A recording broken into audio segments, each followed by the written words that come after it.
और सावरकर की सच्चाई क्या है, क्यों अब तक अटल बिहारी वाजपेयी से लेकर अब भी भारतीय जनता पार्टी 2014 के बाद से सत्ता में है। अगर वो चाहते तो कभी भी सावरकर को भारत रत्न दे सकते थे, क्यों नहीं दिया गया? कि महात्मा गांधी की हत्या के षड्यंत्र के प्रमुख ये सावरकर थे। तो सावरकर को, महात्मा गांधी के हत्या की कॉन्स्पिरेसी का षड्यंत्र रचने वाले को अगर आप भारत रत्न दोगे तो दुनिया में क्या इज्जत रह जाएगी? भारत रत्न की प्रतिष्ठा की बात तो भागवत ना करे, वही ज्यादा अच्छा है, क्योंकि पिछली बार तो उन्होंने होलसेल में दे दिए थे। तो हत्यारों को भारत रत्न देने की परंपरा मोदी ने शुरू की है ऑलरेडी। पहले अटल बिहारी की सरकार थी 98 से लेके 2004 तक, 6 साल। उसके बाद इनकी अभी पिछले 11 सालों से, तो इतने सालों में, 17 सालों में अभी तक क्यों नहीं दिया? क्योंकि उनको कहीं ना कहीं ये हया और शर्म है कि इनको अगर भारत रत्न दे देंगे तो पूरे विश्व में भारत के भारत रत्न पुरस्कार की छवि पूरी तरह से धूमिल हो जाए, और इसलिए वो नहीं दे पाए। तो जो भारत का जाना माना शत्रु रहा है, एनिमी रहा है, उनके बेटे के साथ मोहन भागवत कोई खाना खा रहे हैं या कुछ कर रहे हैं, इसका हम मतलब निकाल सकते हैं कि ये क्या है। लॉरेंस बिश्नोई का इस्तेमाल मोदी सरकार करती है, इसका सबूत तो कनाडा की लिंचर की हत्या में आ गया है।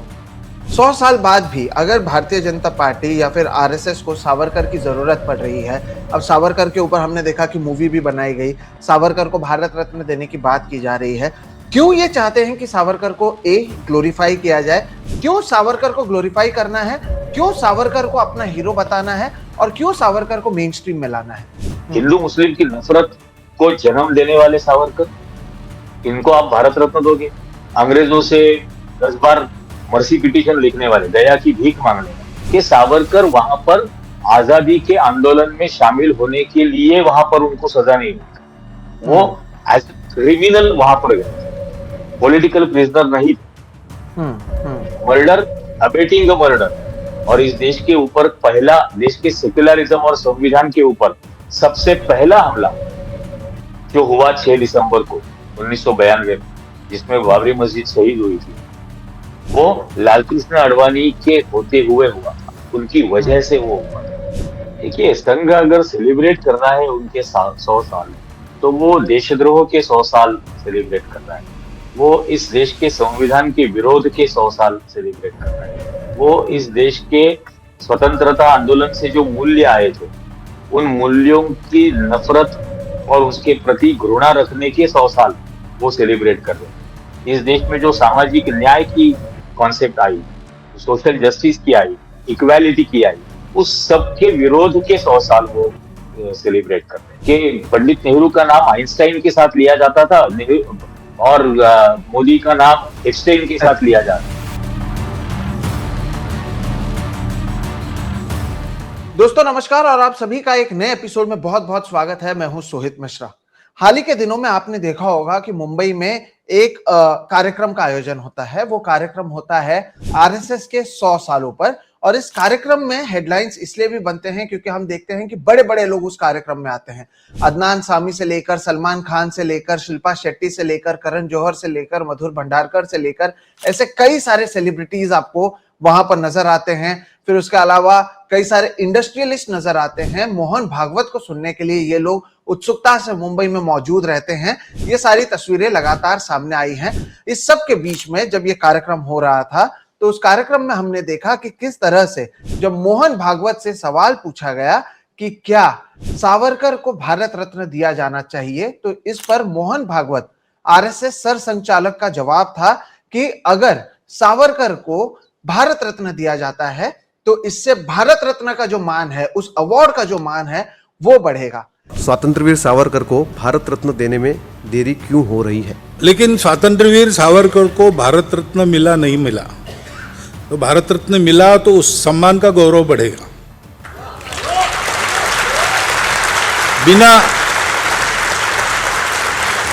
बिना उस सम्मान के ही वो लाखों करोड़ों हृदयों के सम्राट बने हैं। अब क्या ये बात कहना उचित है? इसे किस तरह से 100वें जब आरएसएस को 100 साल हो रहा है और तब इस तरह की बातें जब सामने आती हैं, मेन स्ट्रीम मीडिया उसे पूरी तरीके से चलाता है, बड़े बड़े दिग्गज वहां पर नजर आते हैं, तो हम किस दिशा में जा रहे हैं और सावरकर की सच्चाई क्या है? क्यों अब तक अटल बिहारी वाजपेयी से लेकर अब भी भारतीय जनता पार्टी 2014 के बाद से सत्ता में है? अगर वो चाहते तो कभी भी सावरकर को भारत रत्न दे सकते थे, क्यों नहीं दिया गया? अब मांग उठ रही है, आरएसएस के 100 साल हो चुके हैं, इस सब के क्या मायने रखते हैं? ये मुझे लगा कि एक बहुत महत्वपूर्ण विषय है और इसी पर आज चर्चा करने के लिए हमारे साथ खास मेहमान जुड़े हुए हैं। निरंजन टकले सर हमारे साथ मौजूद हैं, वरिष्ठ पत्रकार हैं, साथ ही साथ उन्होंने हु किल्ड जज लोया ये किताब लिखी है। हम इससे पहले भी सर से जब भी बातचीत की है, आप लोगों ने ढेर सारा प्यार दिया है। सर बहुत बहुत स्वागत है आपका। कई सारी चीजों पर हम बातचीत करेंगे। शुरुआत इसी से करना चाहूंगा कि अब जब आरएसएस के 100 साल हो चुके हैं, आपने भी वो तस्वीरें देखी, बड़े बड़े सेलिब्रिटीज वहां पर आए हुए थे। अब जब ऐसी बातें आती हैं और सर संघचालक कहते हैं कि सावरकर को अगर भारत रत्न दिया जाता है तो उससे उस अवार्ड की जो एक तरीके से प्रतिष्ठा है वो और बढ़ेगी। जब आप ये बातें सुनते हैं, क्योंकि हम इससे पहले भी सावरकर पर आपके साथ मैंने 2-3 वीडियोस किए हैं जहां पर आपने कई सारी चीजों का उजागर किया है, किस तरह से आप इसे देखते हैं? भारत रत्न और सावरकर, इन दोनों चीजों को साथ में लेने का क्या मायने होगा? नहीं, देखिए, सावरकर को भारत रत्न देने की बात बीच बीच में ये लोग करते रहते हैं, लेकिन इसी देश की संसद ने एक आयोग की स्थापना की थी, जीवनलाल कपूर कमीशन। और जीवनलाल कपूर कमीशन ने अपनी रिपोर्ट में निस्संदिग्ध स्वरूप में ये कहा था कि महात्मा गांधी की हत्या के षड्यंत्र के प्रमुख ये सावरकर थे। तो और ये कपूर कमीशन की रिपोर्ट भी संसद में टेबल हो चुकी है उसी वक्त, जिस वक्त अटल बिहारी वाजपेयी, विजय राजे सिंधिया, सिकंदर बख्श, वो ऐसे भाजपा के और जनसंघ के वरिष्ठ नेता सदन में थे, बलराज मधोक। उस वक्त ये सदन में पेश की गई थी, सदन ने इस रिपोर्ट को एक्सेप्ट भी किया था, लेकिन तब तक सावरकर का देहांत हो चुका था, इसलिए उस कमीशन की रिपोर्ट के आधार पर उनके ऊपर कोई कार्रवाई हो नहीं सकी। अब जब इसको संसद ने स्वीकारा है, कपूर कमीशन के रिपोर्ट को, जिसने ये क्लियर कट कहा है कि महात्मा गांधी के हत्या की कॉन्स्पिरेसी ये सावरकर ने रची थी, तो ये तो पूरी दुनिया को मालूम है। तो सावरकर को, महात्मा गांधी के हत्या की कॉन्स्पिरेसी का षड्यंत्र रचने वाले को अगर आप भारत रत्न दोगे तो दुनिया में क्या इज्जत रह जाएगी इनकी? तो ये बीच बीच में बात करते रहते हैं, लेकिन ये होगा नहीं। भारत रत्न की प्रतिष्ठा की बात तो भागवत ना करे, वही ज्यादा अच्छा है, क्योंकि पिछली बार तो उन्होंने होलसेल में दे दिए थे। और ऐसे ही मेरे पास और एक किताब है, दीनदयाल उपाध्याय की हत्या से इंदिरा की हत्या तक, ये बलराज मधोक ने लिखी थी, जो जनसंघ के संस्थापकों में से एक थे और दीनदयाल उपाध्याय के अध्यक्ष बनने से पहले जनसंघ के वो अध्यक्ष रह चुके थे। दीनदयाल उपाध्याय की हत्या के बाद बलराज मधोक को जनसंघ की सत्य शोधन समिति का प्रमुख बनाया गया था और उन्होंने जाकर पूरा इसकी तफ्तीश की थी और वो उनका रिपोर्ट भी दिया था। उनकी किताब में उन्होंने कहा है कि दीनदयाल उपाध्याय की हत्या ये अटल बिहारी वाजपेयी, नाना देशमुख और बाला साहब देवरस ने की। इसके अलावा भी उन्होंने बहुत सारी बातें उसमें लिखी है। अब भाजपा ने, नरेंद्र मोदी की सरकार ने क्या किया? जिस इंसान की, जिस नेता की हत्या हो गई थी, उनका नाम दे दिया उस रेलवे स्टेशन को, मुगल सराय स्टेशन को, और जिन्होंने हत्या की थी उनको दे दिया भारत रत्न। मतलब अटल बिहारी वाजपेयी और नाना देशमुख को। तो हत्यारों को भारत रत्न देने की परंपरा मोदी ने शुरू की है ऑलरेडी। अब भागवत उसको आगे ले जाना चाहते हैं कि इतना ही नहीं, महात्मा गांधी की हत्या का षड्यंत्र रचने वाले को भी भारत रत्न दो, इससे भारत रत्न की प्रतिष्ठा धूमिल हो जाएगी। जितनी भी बची खुची है, पिछली बार तो उन्होंने होलसेल में 4-5 लोगों को दे दिए थे, लेकिन इतने लोगों को भारत रत्न, पहले अटल बिहारी की सरकार थी 98 से लेके 2004 तक, 6 साल, उसके बाद इनकी अभी पिछले 11 सालों से है। तो इतने सालों में, 17 सालों में अभी तक क्यों नहीं दिया? क्योंकि उनको कहीं ना कहीं ये हया और शर्म है कि इनको अगर भारत रत्न दे देंगे तो पूरे विश्व में भारत के भारत रत्न पुरस्कार की छवि पूरी तरह से धूमिल हो जाएगी, और इसलिए वो नहीं दे पा रहे। लेकिन सर, जिस तरह का ये कार्यक्रम हुआ और उसमें इतने बड़े बड़े लोग मौजूद थे, हमने इससे पहले कभी नहीं देखा कि सलमान खान भी अगर आरएसएस के कार्यक्रम में जाने लगे, तो इसे आप कैसे देखते? अदनान सामी वहां पर मौजूद थे।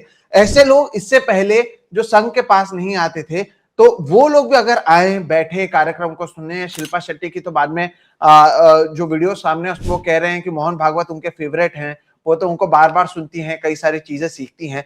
तो क्या आरएसएस को एक मेन स्ट्रीम में लाने की कोशिश इसे आप देखते हैं? किस तरह से देखा जाए ये जो 100 साल हुआ, फिर आरएसएस में बॉलीवुड के लोगों का आना, सावरकर को भारत रत्न की बात देना, एक के बाद एक, एक के बाद एक, एक के बाद एक, कई सारी चीजें बार बार आ रही हैं। क्या मेन स्ट्रीम करने की कोशिश आप इसे देखते हैं? नहीं, आपको मतलब ये बताना जरूरी है कि संघ ने मुंबई में 2 दिन का एक कैंप लिया था 4-5 साल पहले, जिसमें film director, film producers, film writers को वहां पर बुलाया था, और उनको ये कहा गया था कि संघ की एजेंडा के हिसाब से फिल्म्स बनाए जाए। और ये उसी तरह है जिस तरह से गोबेल्स ने हिटलर के प्रोपेगेंडा के लिए प्रोपेगेंडा फिल्म्स बनाई थी।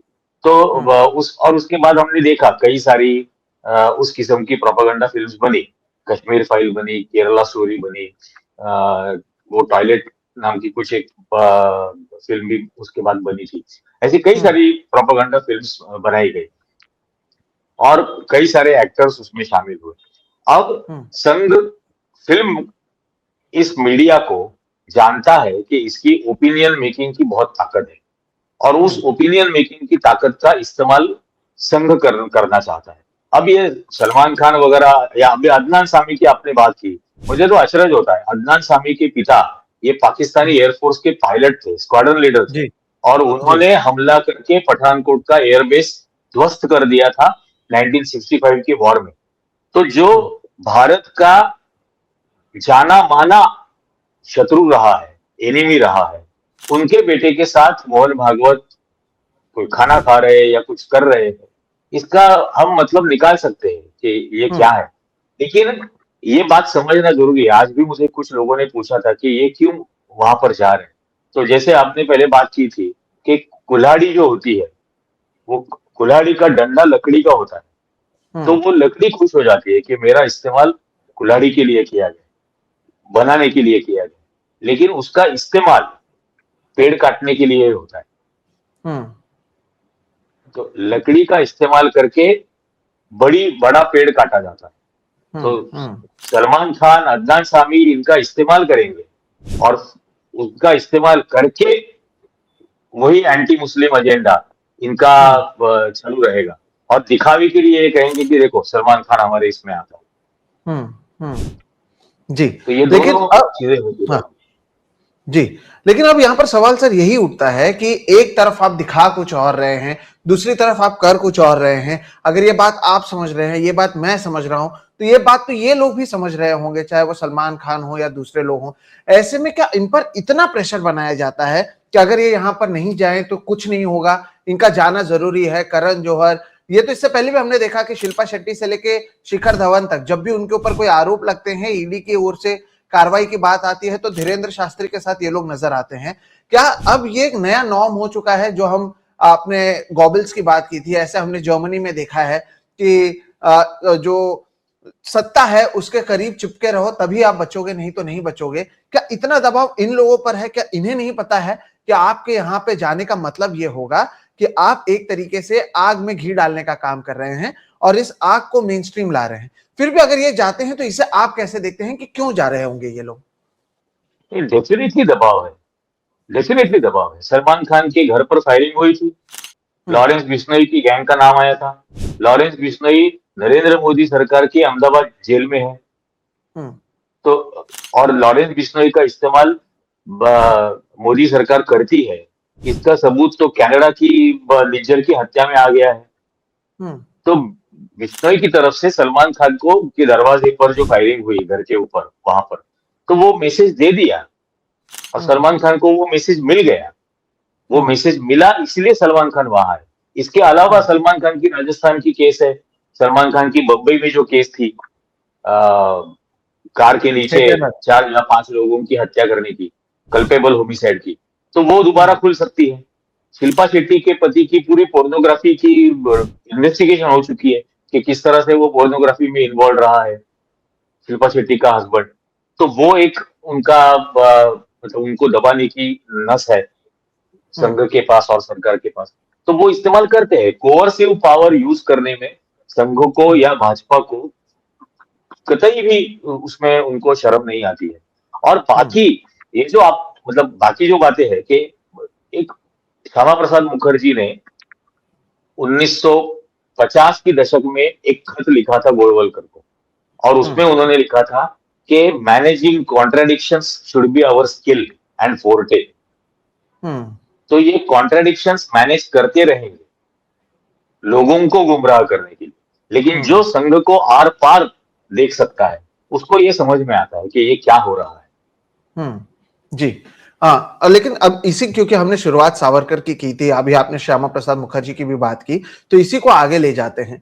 100 साल बाद भी अगर भारतीय जनता पार्टी या फिर आरएसएस को सावरकर की जरूरत पड़ रही है, अब सावरकर के ऊपर हमने देखा कि मूवी भी बनाई गई, सावरकर को भारत रत्न देने की बात की जा रही है, क्यों ये चाहते हैं कि सावरकर को ग्लोरीफाई किया जाए, जबकि अभी आपने बताया कि ये जो पूरा कपूर कमीशन की रिपोर्ट थी जो संसद में प्लेस की गई, उसके बावजूद भी भारतीय जनता पार्टी की क्यों कोशिश होती है कि सावरकर को वो ग्लोरीफाई करें और सावरकर को ही आगे लेकर क्यों जाना चाहते हैं? और तो और ये वही पार्टी है जिन्होंने सरदार पटेल की प्रतिमा बनाई, जिन्होंने सावरकर या फिर आरएसएस पर सबसे पहले बैन लगाया था, उनकी सबसे बड़ी प्रतिमा जो है वो इन्हीं की ओर से बनाई गई।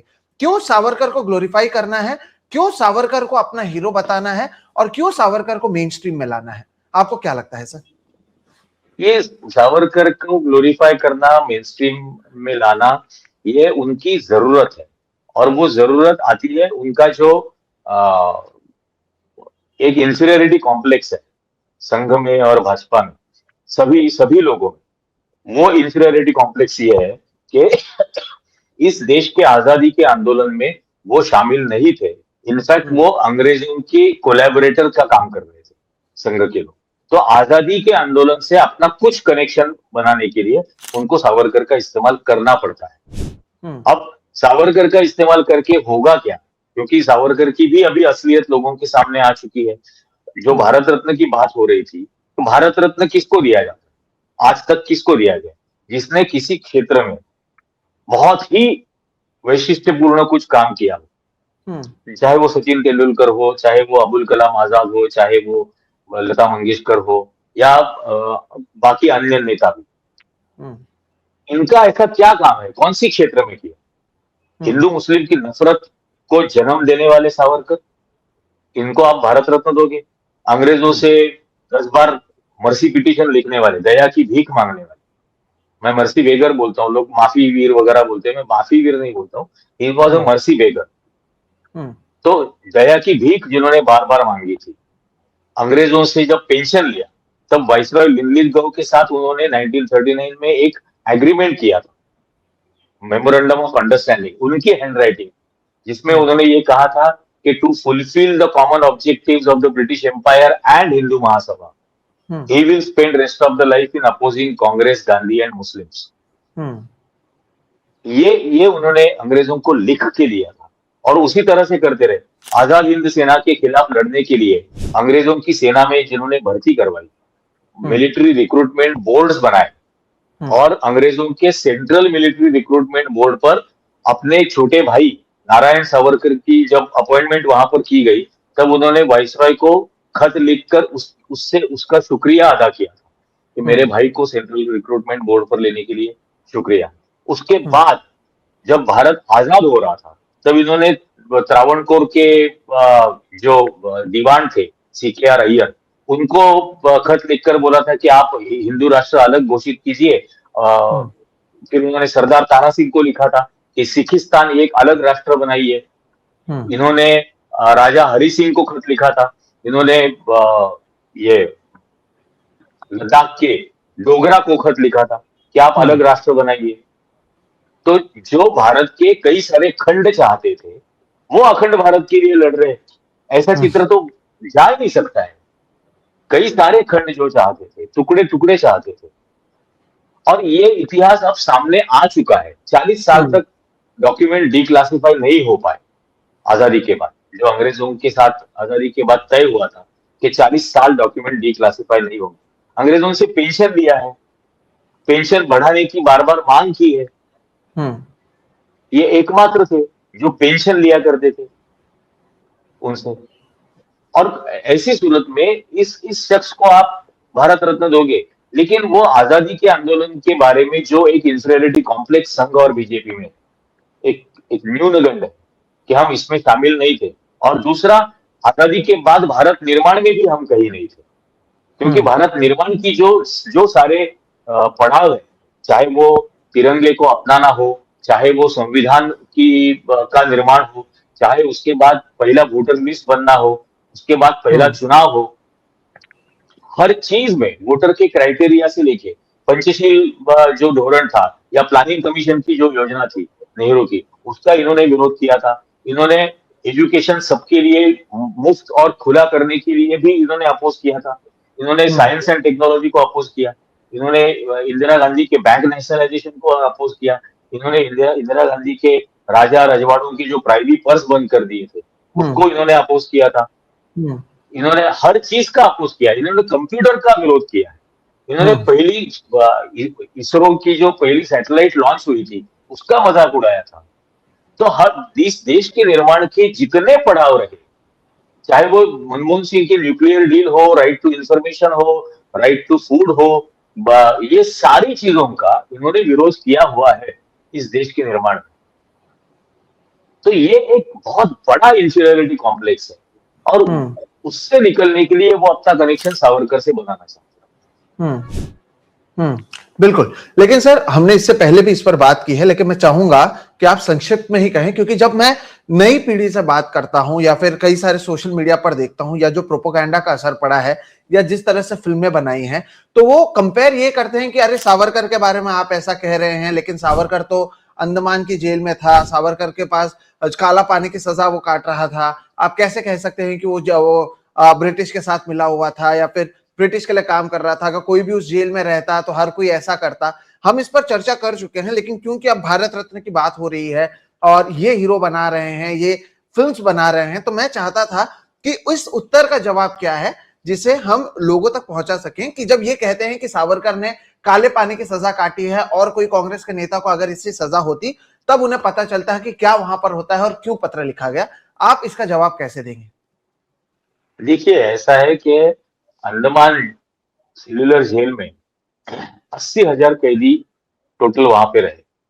उसके पूरे 1906 में वो बनकर पूरा हुआ, उसके बाद 1942 तक, और वो पूरा बनाया गया भी कैदियों की तरफ से। तो वो कितने थे उसका कोई आंकड़ा नहीं है, लेकिन 1906 में वो बनने के बाद सेल्युलर जेल में 80,000 कैदी रहे।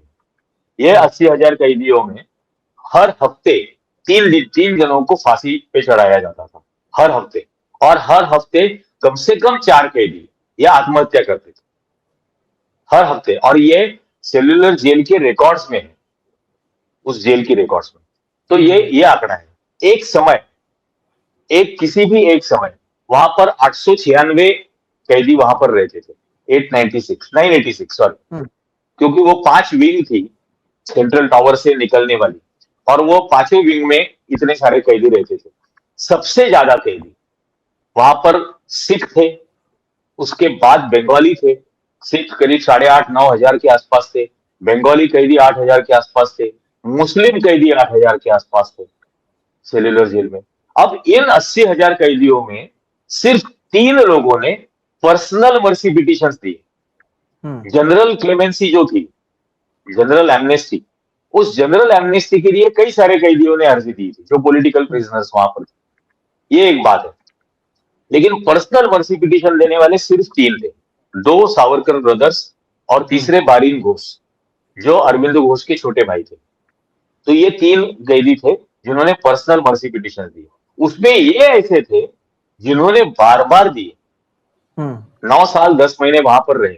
वहां पर 4 जुलाई 1911 को वो पहुंचे और 2 मई 1921 को वहां से छूटे अंडमान सेल्युलर जेल से। भाई दूसरी बात ये याद रखना चाहिए, और 9 साल 10 महीनों में इन्होंने पर्सनल मर्सी पिटिशंस 6 दिए, इसके अलावा उनके भाई ने दिए, इसके अलावा उनकी भाभी ने 3 मर्सी पिटिशन दिए, उसके अलावा इनकी वाइफ ने 3 मर्सी पिटिशन दी। तो करीब 15 मर्सी पिटिशंस इनकी तरफ से अंग्रेजों को दिए गए। 15 बार, 9 साल 10 महीने। और दूसरी महत्वपूर्ण बात यह है कि सावरकर वहां पर आजादी के आंदोलन में शामिल होने के लिए वहां पर उनको सजा नहीं हुई थी। वो एज ए क्रिमिनल वहां पर गए थे, पॉलिटिकल प्रिजनर नहीं थे। मर्डर, अबेटिंग द मर्डर, ये उनके खिलाफ चार्जेस थे। नासिक की जो कलेक्टर उस वक्त थे, डिस्ट्रिक्ट कलेक्टर एमके जैक्सन, उनकी हत्या का षड्यंत्र रचना, उनकी हत्या के लिए हथियार भेजना और उस हत्या के लिए लोगों को प्रोत्साहित करना, ये उनके खिलाफ चार्जेस थे और उसमें उनको सजा हुई थी, खून के चार्जेस। वो बाकी आजादी के आंदोलन के जो क्रांतिकारी थे उनकी तरह नहीं थी। इसके अलावा अंडमान जेल में जब वो पहुंचे 4 जुलाई को, तब हर अकॉर्डिंग टू सेल्यूलर जेल का जेल मैन्युअल है जिसकी कॉपी मेरे पास है, उसमें यह कहा गया है कि हर एक कैदी को पहले 6 महीने सॉलिटरी कंफाइनमेंट दी जाती थी। सॉलिटरी कंफाइनमेंट मतलब सेल के अंदर वो कैदी रहेगा, दिन भर वो बाहर नहीं निकल सकता, ना उसको कोई काम दिया जाएगा, ना कोई सजा सुनाई जाएगी, उसको अकेले रहना है 6 महीने। और उनका जो सेल था उसके नीचे ही फांसी का यार्ड था। तो 2 दिन पहले, फांसी के 2 दिन पहले फांसी देने वाले कैदियों को वहां पर रखा जाता। तो वो 2 दिन उनका जो भी रोना धोना आक्रोश होता रहेगा वो नीचे उनके सेल के नीचे होता था। और ऊपर ये अकेले रहते थे पहले 6 महीने। 4 जुलाई को वहां पहुंचने के बाद 29 अगस्त को उन्होंने पहला मर्सी पिटीशन दी। जब तक उनको ना कोई सजा सुनाई गई थी, ना कोई काम दिया था, पहला मर्सी पिटीशन। और ऐसी सॉलिटरी कंफाइनमेंट 80,000 कैदी भुगत चुके थे वहां पर, या उस वक्त 70,000 कैदी भुगत चुके थे। इसके अलावा जो उस जेल में उस वक्त 895 कैदी थे वो भी भुगत चुके थे, इनके अलावा जो बचे हुए थे। और उस जेल में जितने आंदोलन, अनशन के आंदोलन हुए, उस किसी भी आंदोलन में उन्होंने हिस्सा नहीं लिया। मैंने ये जानने के लिए कई सारे बाकी क्रांतिकारियों की भी आत्मकथाएं मेरे पास मैंने ली, ढाका से भी मंगवाई। त्रैलोक्यनाथ चक्रवर्ती नाम के कैदी थे जिनकी आत्मकथा का नाम ही 30 इयर्स इन प्रिजन, 30 साल वो जेल में, 30 साल। उन्होंने अपनी किताब में क्लियर कट लिखा है कि हम जब भी अनशन का आंदोलन करते थे, सावरकर ब्रदर्स उसमें शामिल होने से मना कर देते थे। वो कहते थे कि अगर हम शामिल होंगे तो हमको जो सहूलतें मिल रही है, the privileges that we are getting will be stopped, वो बंद की जाएगी। ये एकमात्र कैदी ऐसे थे जो सेल्यूलर जेल में रहते हुए जिनको रिश्तेदारों से मिलने की इजाजत मिली थी, इनके भाई से और इनकी पत्नी से वहां पे जी। बाकी किसी को भी इस किस्म की परमिशन नहीं जी। तो मुझे लगता है कि मर्सी पिटीशन जो उन्होंने लिखा, मर्सी पिटीशन में उन्होंने जो जिस किस्म से लिखा, तो आप मतलब विजुअलाइज कर सकते हो उसको, क्योंकि उनका भाषा के ऊपर बहुत प्रभुत्व था। उन्होंने लिखा है कि where else will this prodigal son turn but to the merciful doors of the parental government. ये राह भटका हुआ पगला गया लड़का, ये मतलब दया की भीख उस दयालु माए बाप सरकार के सामने नहीं मांगेगा तो किससे मांगेगा। ये लिए लिखा है, आप कोई भी शर्त हमें दे दो, हम दोनों भाई मानने के लिए तैयार हैं, सरकार हमको जो कहेगी हम करने के लिए तैयार हैं। ये सारा उन्होंने लिख के दिया है। उसके बाद उनको येरवड़ा जेल लाया गया। येरवड़ा जेल 1921 से 1924 तक वो येरवड़ा में थे, एज अ नॉर्मल प्रिजनर थे वहां पर। वहां पर उनको कोई सजा, वही काम, कुछ नहीं बताया जाता था। जेल के अंदर रहते हुए उन्होंने किताब लिखी हिंदुत्व। हम्म तब तक ये वर्ड ये आम इस्तेमाल में नहीं था। इसको कॉइन उन्होंने किया, और उसमें उन्होंने ये भी लिखा, Hindu religion has nothing to do with Hindutva. Hindutva is a political doctrine. ये एक राजकीय विचारधारा है जो जिसकी बुनियाद अन्य धर्मों की नफरत के आधार पर। हम्म तो जी ऐसे वो शख्स थे। जी। तो और उसके बाद उन्होंने पूरा सॉरी।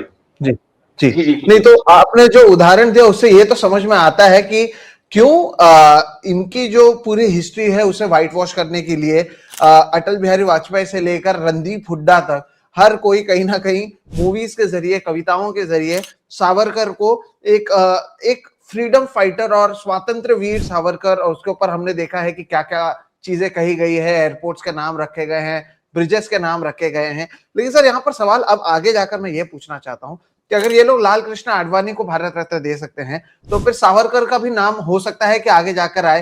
क्या इसे एक पॉलिटिकल टूल के तौर पर इस्तेमाल किया जाएगा? आरएसएस को 100 साल हो चुके हैं, अब उनके मिशन को अगर और लेकर जाना है, उसे मेन स्ट्रीम किया जा रहा है, हर जगह पर अपने लोगों को बिठा ही रहे हैं, तो भारत रत्न भी ये दे सकते हैं। आडवाणी आ चुके हैं तो सावरकर भी तो आ सकते हैं। नहीं दे सकते। जो मैंने कहा कि मोदी ने ऑलरेडी ये ट्रेंड शुरू कर दिया है। हम्म पहले उन्होंने अटल बिहारी वाजपेयी और नाना देशमुख, हम्म ये दोनों को भारत रत्न तो दिया ही है। तो हत्या के जिनके ऊपर आरोप है उनको भारत रत्न देने की शुरुआत तो उन्होंने पहले कर दी थी, हम्म नाना देशमुख और अटल बिहारी वाजपेयी से। फिर उसके बाद वो पहुंचे लाल कृष्ण आडवाणी तक, जिन्होंने इस देश में पहले इतना जहर फैलाया, धार्मिक नफरत का, धर्म के आधार पर इतनी बड़ी नफरत इस देश में फैलाई, और इस देश के ऊपर पहला, देश के सेक्युलरिज्म और संविधान के ऊपर सबसे पहला हमला जो हुआ 6 दिसंबर को 1992 में, जिसमें बाबरी मस्जिद शहीद हुई थी, वो लालकृष्ण आडवाणी के होते हुए हुआ था, उनकी वजह से वो हुआ था। उसको इन्होंने भारत रत्न दे दिया। तो वो कर सकते हैं। मैं ये कह रहा हूं कि वो करने के बाद पूरी दुनिया में इनकी क्या इज्जत रह जाएगी, क्योंकि दुनिया तो जानती है सावरकर गांधी के हत्या के कॉन्स्पिरेसी के प्रमुख थे। ये दुनिया जानती है।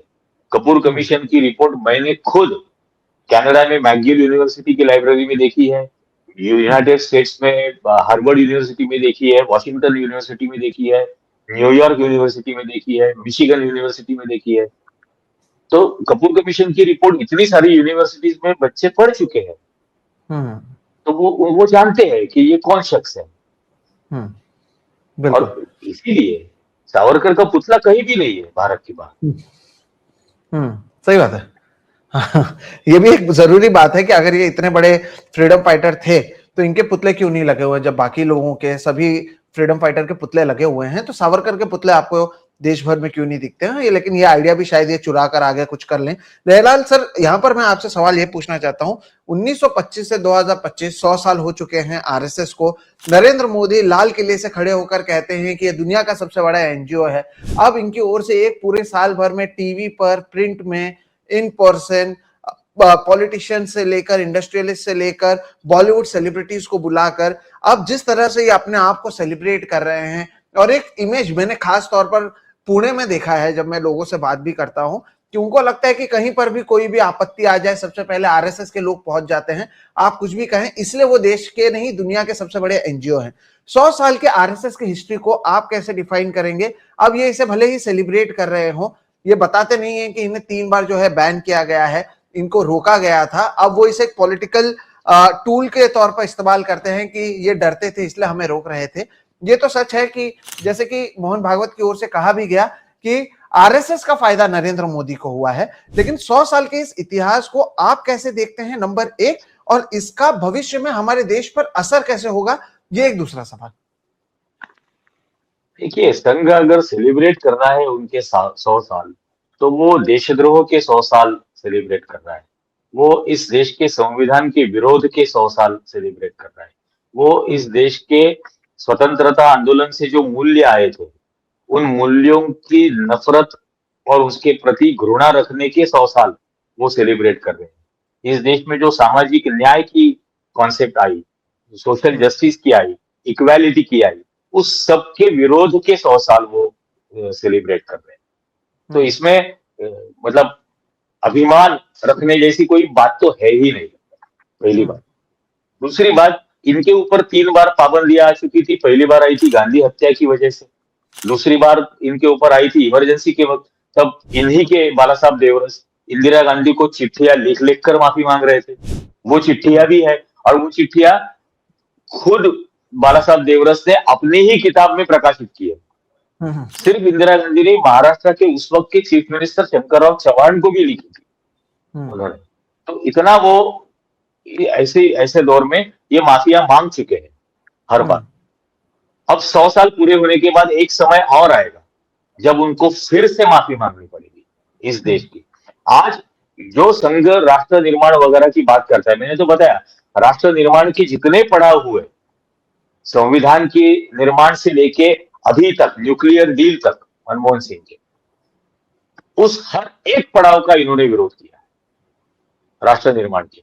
और अब तो इनके प्रधानमंत्री किस तरह से एप्स्टीन फाइल्स में आ रहे हैं, वो जो इमरान प्रतापगढ़ी ने कहा वो सच है कि पंडित नेहरू का नाम आइंस्टाइन के साथ लिया जाता था और मोदी का नाम एप्स्टीन के साथ लिया जा रहा है।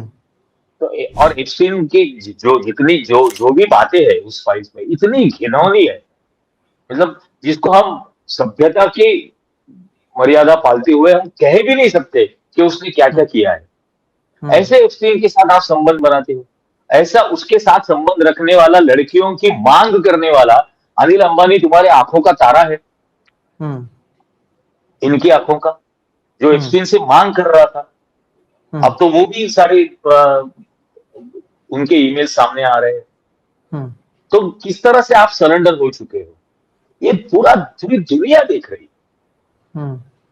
अब चीन का नाम लेने से इतना डरते हो कि चीन का नाम ले मतलब नहीं ले सकते, इसलिए चीन कहीं नाराज ना हो जाए, इसलिए मोदी ने सचिन, कोचिन, प्राचीन, अर्वाचीन इन लफ्जों का भी इस्तेमाल करना बंद किया कि कहीं सचिन बोल दिया तो चीन गुस्सा ना हो जाए कि इसमें चीन आता है। इतना चीन से डर रहे हो, वहां अमेरिका के सामने तो आपने पूरी तरह से घुटने टेक दिए। फिर एक बार ट्रंप ने अनाउंस कर दिया, मतलब तुम्हारा सीज फायर ट्रंप अनाउंस करता है भारत पाकिस्तान का, तुम्हारा ट्रेड डील ट्रंप अनाउंस करता है, फिर उनकी एग्रीकल्चर मिनिस्टर, सेक्रेटरी एग्रीकल्चर, वो अनाउंस करती है, फिर आप ट्वीट करते हो और उसमें ये कहते ही नहीं हो कि आपने 0% करने की मतलब बात मान ली है। अब उसके बाद मतलब 3% जो था, 2.96% जो टेरिफ था, वो 18% बन गया। उसके बाद आप बर्बादी का भी जश्न मनाते हो। कोई डिटेल्स मिले नहीं है, अभी तक कोई सिग्नेचर नहीं हुआ है। आपने वो एक फेलिसिटेशन भी ले लिया। तो ये किस किस्म के संघ के प्रचारक के हाथ में इस देश की सत्ता है, जो पूरी तरह से शरण जा चुका है। आप मान लेते हो कि रशिया से हम ऑयल नहीं लेंगे, क्यों? देश का फायदा हो रहा है इसलिए ले रहे थे ना। अभी वो जनरल की वो जो किताब आई है मनोज नरावणे की, उनकी किताब की पीडीएफ फाइल भी अभी है सबके पास पूरी। क्या क्या लिखा है उस पूरी किताब में? ये तो राहुल गांधी तो सिर्फ एक पैराग्राफ पढ़कर बताने वाले थे कि गलवान के वक्त ये क्या कर रहे थे, ये डिसीजन नहीं ले पा रहे थे, और सिर्फ कह रहे कि जो उचित होगा वो करो। और अगर जो उचित होगा वो अगर आर्मी करती और उसकी वजह से कुछ अनुचित हो जाता तो उसकी जिम्मेदारी कौन लेने वाला था? अगर वो बड़ा वॉर बन जाता था या इकोनॉमिकली आप उसको सस्टेन नहीं कर पाते थे, अगर पूरे दुनिया में एक भी देश आपका समर्थन नहीं करता था या आपकी मदद नहीं करता था, और इतनी सारी अनुचित चीजों का जिम्मेदारी क्या मोदी लेने वाले थे? उचित की जिम्मेदारी तो आपने दे दी उनके ऊपर, मनोज नरावणे के ऊपर। अनुचित की जिम्मेदारी हम लेते हैं, ये क्यों नहीं कहा? हम्म। तो आप जिम्मेदारी लेने से टाल रहे हो। ऐसा डरपोक प्रधानमंत्री देश ने कभी नहीं देखा था, हम्म। जो इतना देश का बार बार अपमान कर लेता है। हम्म। और डोनाल्ड ट्रंप का तो वीडियो भी सामने आ गया है कि I don't want to spoil his Modi political career. Hmm. तो ऐसा क्या है जी। डोनाल्ड ट्रंप के हाथ में, ऐसा क्या है जो मोदी की पूरी पॉलिटिकल करियर खत्म कर सकता है? हम्म। कुछ तो है। जी। अब इसके ऊपर ही मेरा आखिरी सवाल होगा, वो ये है कि आपने इतने सारे उदाहरण दिए, आपने इतनी सारी बातें कही है, लेकिन क्या आपको लगता है ये बातें लोग समझ पा रहे हैं? क्योंकि जिस तरह के पॉलिटिकल रिजल्ट सामने आते हैं, आप जिस नासिक से आते हैं, हमने पिछली बार भी जो जंगलों की बात की थी, वहां पर भी भारतीय जनता पार्टी, महाराष्ट्र में क्या देश भर में जहां पर भी आ रही है, तो एक तो होता है कि जो आपने कहा कि इनका जो गवर्नेंस है, दुनिया भर में हर किसी को शायद पता चल चुका है कि भारत पर कैसे आप दबाव बना सकते हो, ये एक बात है। दूसरी बात यह है कि ये जो इंफॉर्मेशन है, क्या ये लोगों तक पहुंचती है? क्या ये वोट्स में रिफ्लेक्ट होते हैं? या फिर जैसे हम देख रहे हैं, सलमान से लेकर कभी शाहरुख खान, कभी कोई, कभी अदनान सामी से लेकर शिल्पा शेट्टी, सभी इनके पास जाते हैं, हर कोई इनके लिए प्रचार कर रहा है, किसी के मोहन भागवत फेवरेट हो जाते हैं। तो ये सारी चीजें जमीनी स्तर पर क्यों नहीं दिखता? ये एक सवाल बहुत लोगों के मन में रहता है। इसका क्या आप कोई कैलकुलेशन निकाल पाए हैं कि ये इलेक्टोरल प्रोसेस में ये सारी चीजें कहां गायब हो जाती हैं? नहीं, ये भी इलेक्टोरल प्रोसेस में तो मशीन मैनिपुलेशन है ही। हम्म। मतलब राहुल गांधी ने वोट चोरी का पूरा सामने लाया। अब वोट चोरी सामने लाना, इसका मतलब ईवीएम को क्लीन चिट नहीं है, हम्म। तो ईवीएम का भी मैनिपुलेशन है। महाराष्ट्र में आप वीवीपैट इस्तेमाल ही नहीं कर रहे हो, जो वीवीपैट बेसिकली लाया था चुनाव में ट्रांसपेरेंसी के लिए, हम्म। चुनाव प्रक्रिया में। अब वो ट्रांसपेरेंसी आपने निकाल दी और फिर आप बता रहे हो कि म्युनिसिपल कॉर्पोरेशन के इस तरह से नतीजे आए। और नतीजे भी क्या है, मतलब मुझे सच में, नासिक में उनके 66 थे, 72 आए। 50 से ज्यादा अपोजिशन पार्टीज के नेताओं को भाजपा में लेने के बाद सिर्फ 6 सीटें बढ़ी। मुंबई में 7 सीटें बढ़ी। मुंबई में 2 पार्टियां चोरी की, तोड़ दी, हजारों करोड़ रुपए खर्च किया इश्तेहारों पे, होर्डिंग्स पे मुंबई में। ये सब करने के बाद सिर्फ 7 सीट आपकी मुंबई में बढ़ती है। अमित शाह तो कह रहे थे हमको किसी के सहारे की जरूरत नहीं।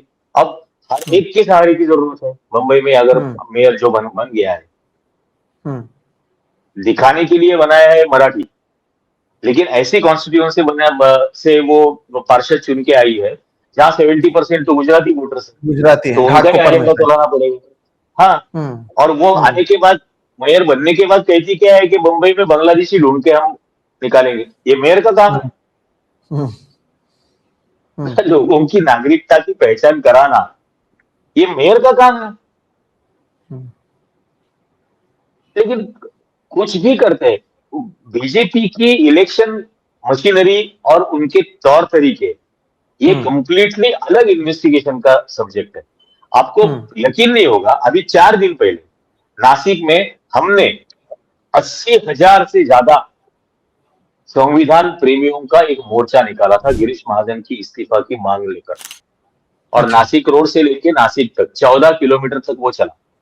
किसी भी पॉलिटिकल पार्टी को बुलाया नहीं था, किसी भी पॉलिटिकल नेता को बुलाया नहीं था। आम संविधान पर भरोसा रखने वाले आम 80,000 नासिक के लोग ये 5 घंटे रास्ते पर चल रहे थे गिरीश महाजन की इस्तीफा की मांग लेकर।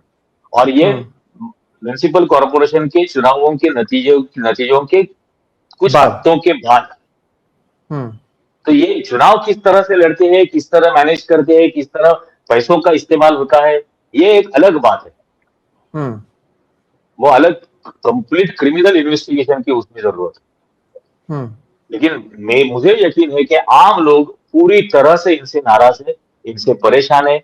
इस देश के हर एक घर को, उनके भी परिवारों के घरों को कभी ना कभी इन्होंने दुख दिया है इन 11 सालों में। और वो आएगा। और जिस तरह की चीजें सामने आती हैं उससे भी समझ में आता है कि लोग कितने परेशान हैं। गड्ढे में दिल्ली में लोग गिर के मर जा रहे हैं और किसी को लेना देना नहीं है। लोग सांस नहीं ले पा रहे हैं, किसी को फर्क नहीं पड़ता है।